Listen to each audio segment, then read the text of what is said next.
ወቅት እንደማለት ነው። ህማም ማለት ደግሞ ጭንቅ፣ መከራ፣ ስቃይ፣ እንግልት የተለያዩ ጸዋት ደዌዎችና መከራዎች ብለንም ልንተረጉመው እንችላለን። በሰሙነ ህማማት ወቅት የጌታችን ኢየሱስ ክርስቶስ ህማሙ፣ ጭንቁ፣ የተቀበለው መከራም ጭምር የሚታሰብበት ነው። በእርግጥ መድኃኒታችን ኢየሱስ ክርስቶስ መከራውን መቀበል የጀመረው በዚህ ሳምንት አይደለም።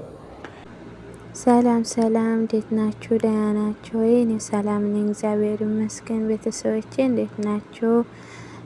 ሪከርድ ቪዲዮ የቀረጥኩት ማለት ነው ድምፁ ስለጠፋብኝ ነው።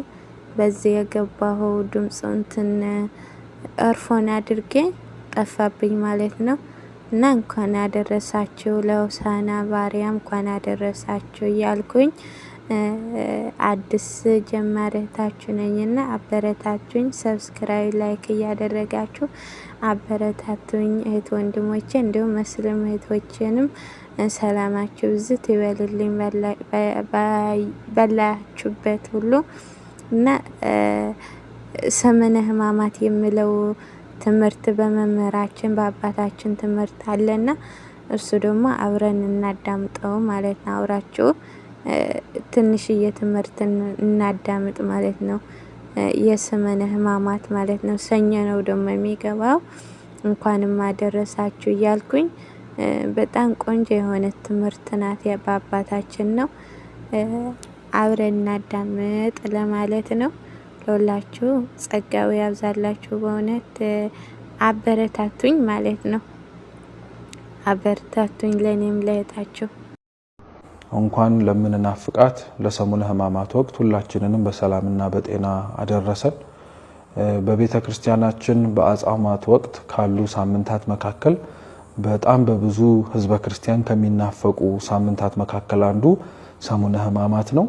ይህ ሳምንት የአብይ ጾም የመጨረሻው ሳምንት ሲሆን ከእሁድ ከሆሳዕና በዓል ከከሰዓት ጀምሮ እስከ ጌታችን መድኃኒታችን ኢየሱስ ክርስቶስ በከርሰ መቃብር እስከገባባት እስከ ቅዳሜ ድረስ የሚቆይ የህማም የጭንቅ የጌታችን ኢየሱስ ክርስቶስ ስለ ሰው ልጆች ፍቅር ሲል የተቀበለውን መከራ የምናስብበት ሳምንት ነው። በዚህ ሳምንት የአብይ ጾምን ስርዓትን ተከትለው የሚጾሙ ማንኛውም ክርስቲያኖች የተለየ የቤተ ክርስቲያናችንን ውበት የተለየ የቤተ ክርስቲያናችንን የጾምና የጸሎት ስነ ስርዓትም ጭምር የሚሳተፉበት ነው። ከበፊቱ በተለየ መልኩ አብዝተን የምንሰግድበት፣ ከበፊቱ በተለየ መልኩ ህዝበ ክርስቲያኖች ከቤተ ክርስቲያን ቅጽር ግቢ ሳይታጡ በየሰዓታቱ የሚደረገውን የግብረ ህማማት ምንባባት፣ ጸሎቶች፣ ስግደቶች ሳይወጡ የሚሳተፉበት ጌታችን ኢየሱስ ክርስቶስ እኛን ለማዳን የተሳተፈውን ይህንን መከራ እነሱም ወደ ቤተ ክርስቲያን ገብተው እርሱ ከሙታን መካከል ተነሳ የሚለውን አዋጅ እስኪሰሙ ድረስ ከምግብ ከመጠጥ ከበፊቱ በተለየው መልኩ ራሳቸውን በደንብ ከልክለው ከጌታችን ትንሣኤ ጋር አብሮ ለመነሳት የሚያሳልፉት የተለየ ሳምንት ነው። ይህ ሳምንት በመላው የኦሪየንታል ወይንም ደግሞ የአህቲ አብያተ ክርስቲያናት ባሉ ሳምንታት ውስጥ የሚታወቅ ሳምንት ነው። በእኛ ሰሙነ ህማማት ይባላል። በሌሎች አብያተ ክርስቲያናት በውጮቹ ባሉት ደግሞ ፓሽን ዊክ የጌታችንን ህማም መከራ የሚታሰብበት ሳምንት ነው ይባላል። ቅዱስ ቤተ ክርስቲያናችን ይህንን ሳምንት ሰሙነ ህማማት ብላ ነው የምትጠራው። ሰሙነ ማለት 8 ወይንም ደግሞ ቆይታ ወቅት እንደማለት ነው። ህማም ማለት ደግሞ ጭንቅ፣ መከራ፣ ስቃይ፣ እንግልት የተለያዩ ጸዋት ደዌዎችና መከራዎች ብለንም ልንተረጉመው እንችላለን። በሰሙነ ህማማት ወቅት የጌታችን ኢየሱስ ክርስቶስ ህማሙ፣ ጭንቁ፣ የተቀበለው መከራም ጭምር የሚታሰብበት ነው። በእርግጥ መድኃኒታችን ኢየሱስ ክርስቶስ መከራውን መቀበል የጀመረው በዚህ ሳምንት አይደለም።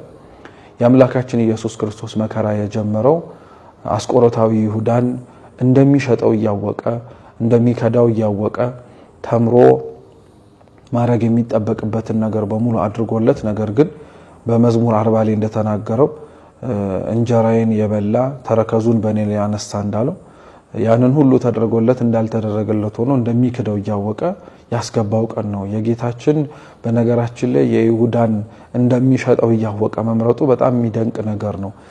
ለይሁዳ ያደረገው ምህረት በነገራችን ላይ ለኛ ያደረገው ምህረት ነው። እንደምንክደው እያወቀ ትላንትና ታማኝ የሆንለት ሰዎች ነገ ጀርባችንን አዙረን እንደምንክደውና አሻፈረኝ ብለን ለተለያየ ጥቅማ ጥቅም ይሁዳ በገንዘብ እንደታለለው ሁሉ በገንዘብ ይሁን በሌላ ነገር እንደምንታለል እያወቀ አምላካችን ማቆየቱ ለይሁዳ ያሳየው ትዕግስት ለኛም የሚያሳየው ነው። ይሁዳን በቻለበት መልኩ እኛን የሚችልበት ነው።